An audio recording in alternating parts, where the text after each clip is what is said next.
واحدة واحدة كده عن الرأيين اللي بيحصلوا في تركيا.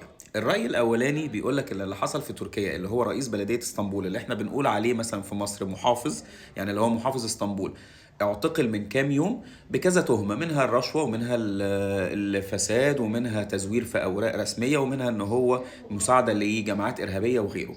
تمام.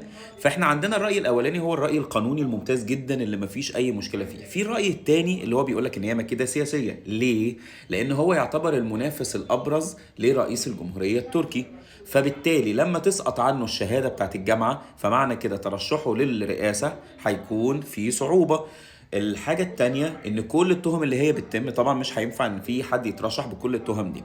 فانت مع انه رأي؟ انت مع رأي ان هو فعلا واخد الشكل القانوني وهو فعلا طالع منه كل ده، اللي هو امام اوغلو او اكرم امام اوغلو اللي هو رئيس بلدية اسطنبول، ولا هي مكيدة سياسية؟ انت قول رأيك وشوف رأيك ايه هو ونبدأ ان احنا نتكلم. طب بعيدا عن كل حاجة او بعيدا عن اي حاجة وبعيدا بقى عن فكرة المظاهرات وغيره والحاجات دي كلها، هل تركيا كده الدنيا واقعة بايظة مش هينفع نسافر مش هينفع نروح مش هينفع نيجي؟ اقول لكم عن رأيي الشخصي، انا تركيا حصل فيها اكتر من كده بكتير، اكتر من انقلابات واكتر من مظاهرات واكتر من كل ده، وكنا بنسافر وبنروح وبنيجي وبنقعد ومفيش اي مشكلة. ممكن النت يقطع شوية، ممكن السوشيال ميديا تتقفل شوية، ممكن مش عارف كذا، بس في الاول وفي الاخر كل حاجة هتلف هتلاقي نفسك بعد كده ان الدنيا هتبقى ماشية تمام وعاديه ومفيش اي مشكله. ولكن للامن وللافضل ان اي حد مثلا اقامته مش متظبطه حاجه بالشكل ده ان هو يبدا يعني يلم نفسه شويه عن الشوارع، لان الدنيا ممكن تكون فيها شويه لخبطه دلوقتي. بس بشكل عام الناس اللي هي قلقانه او متوتره او غيره، لا تركيا بتعدي باكتر من كده.